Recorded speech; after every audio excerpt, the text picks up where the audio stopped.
Vaïtiaré a déjà son médecin traitant. Pour elle, remplir un formulaire pour le dire officiellement ne changera rien. Elle valide la nouvelle loi de pays.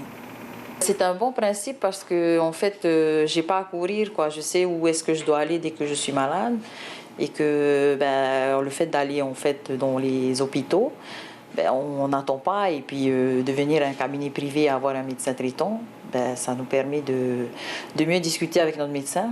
Les médecins, eux, avaient déjà dénoncé le principe en 2017. Aucune économie n'a été constatée depuis l'application de la loi en métropole et les patients des îles de Polynésie seraient, selon eux, lésés.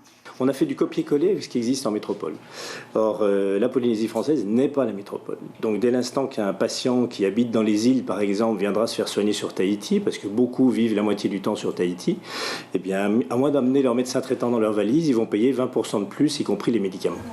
Des complications administratives, surtout pour les habitants des îles, balayées d'un revers de main par les employés de l'Agence de régulation de l'action sanitaire. Pour eux, il suffit de changer de médecin traitant pour ne pas avoir à payer la consultation et les soins 20% plus cher. On peut changer de médecin traitant comme on le souhaite. Et c'est vraiment ce qu'il faut avoir à l'esprit, c'est de décider quel est le médecin qui nous suit depuis le début en prévention et puis qui oriente vers les examens complémentaires et ceux qu'on va consulter que de temps en temps lors d'un déplacement ou en cas d'urgence. Les dépenses de santé ont augmenté de 3,5% en Polynésie l'an dernier. Le médecin référent et le panier de soins pourraient réduire la facture et limiter surtout le nombre d'arrêts maladie.